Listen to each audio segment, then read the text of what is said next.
Every now and then in life, we run into problems.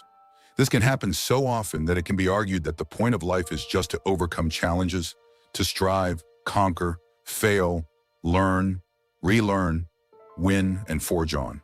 Sometimes adversity can be so overwhelming that we become doubtful of ourselves or of the point of life itself, and wonder what we may have done to deserve it, and what we can do to be free of it. In all that reflection, we often miss a vital question, one that can reduce a mountain of adversity to a stepping stone for greatness. A question of vision and attention, a question that can change the way we see things. What do you see when you look at your adversity?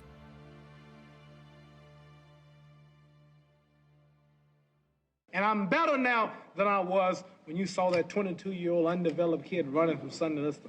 I'm experienced now, professional. Jaw's been broke, been knocked down a couple times. Bad. Been chopping trees. I done something new for this fight. Bad. Fast. Last night I cut the light off in my bedroom, hit the switch, was in the bed before the room was dark. Incredible. Fast. Incredible. And you, George Foreman, all of you chumps are gonna bow when I whoop him. All of you. I know you got him. I know you got him picked, but the man's in trouble. I'm gonna show you how great I am. The clip you just watched was an interview of Muhammad Ali before his fight with George Foreman. Ali was older than George, faster, and had more experience, but George was bigger, stronger, and absolutely brutal in the ring. The fight was the Rumble in the Jungle, one of the greatest fights in the history of all fights. George's style of fighting was to charge fiercely at his opponents, corner them on the ropes, and pound until they went down. He was the heavyweight champion, a powerhouse who had never lost. Everyone feared that Ali didn't stand a chance. Ali in that fight was the underdog faced with a seemingly impossible-to-beat adversity.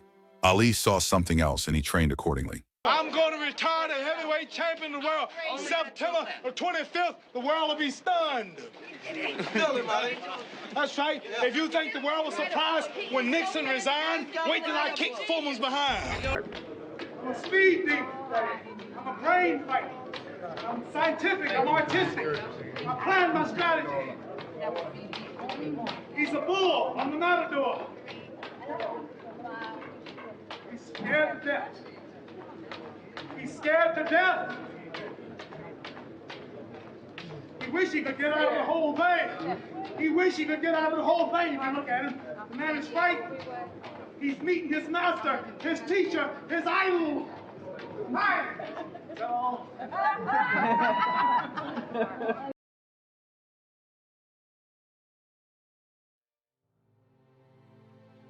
Long before Muhammad Ali, another underdog faced a giant, young David and the Philistine warrior Goliath.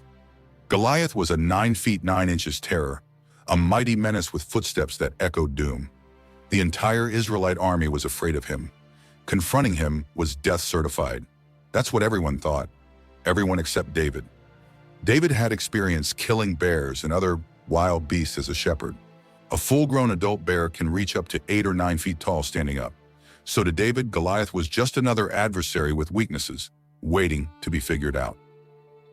On the day of battle, David didn't appear with a sword or a spear. Rather, he showed up with a sling and stones. A sling could deliver long-range, high-speed projectiles, and the stones were described as smooth, which is probably simple biblical terms for having good aerodynamic properties. That is a well-thought-out choice of weapon against a giant. This part of the story is usually not emphasized when the story is told. David made a calculated, fitting choice of weapon, and not an impulsive one. The biblical records describe the stone sinking into Goliath's forehead, breaking his skull on impact, and immediately killing him. David slayed Goliath with one shot, a victory so astonishing the whole world heard of it. David could do it because when he looked at Goliath, he didn't see a giant menace.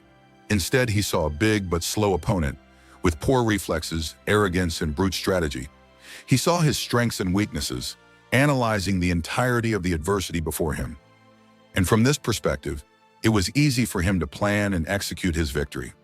So it was not random luck for him, it was vision and preparation. Muhammad Ali did the same thing with Foreman.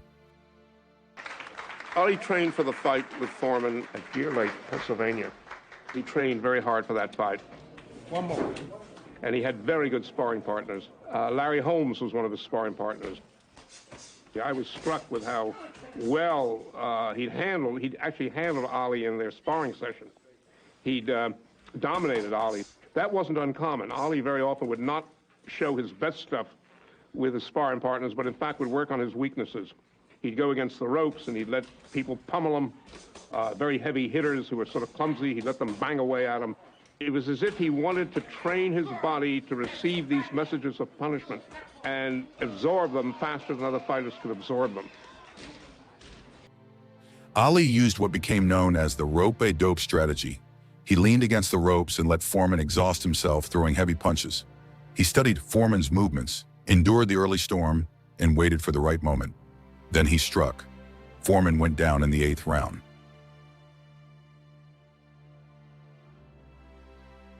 Foreman, like everyone else, had assumed that Ali would dance.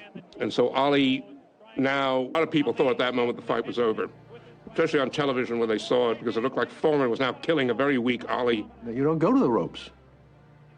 And there he was, leaning way back. I wrote about it. And Foreman was throwing these prodigious punches that the sparring partners had thrown, and Ali swung like a man in the rigging. He'd go all the way back, he'd slide out, he'd come in and out of it like that, and occasionally he'd get hit, and he'd say, "George, you disappoint me. You don't hit as hard as I thought you would. George, you're not hitting hard enough. You're not breaking popcorn, George. You're just not hitting." And Foreman was insane with rage and whanging at him and whanging at him and whanging at him. Powerful, powerful, powerful.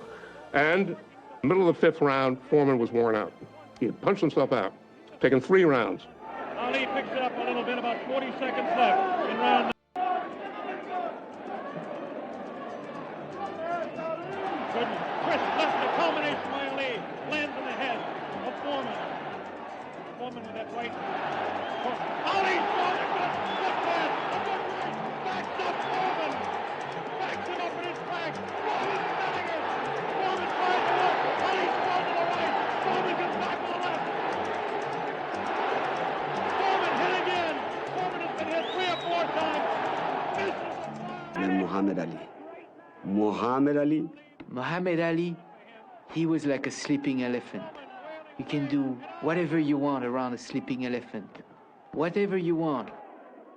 But when he wakes up, he tramples everything. 3, 4,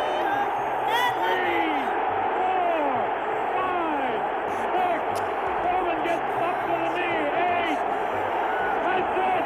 The fight is stopped. Muhammad Ali, a dramatic 8th round knock. Did it. He's champion again. We couldn't believe it.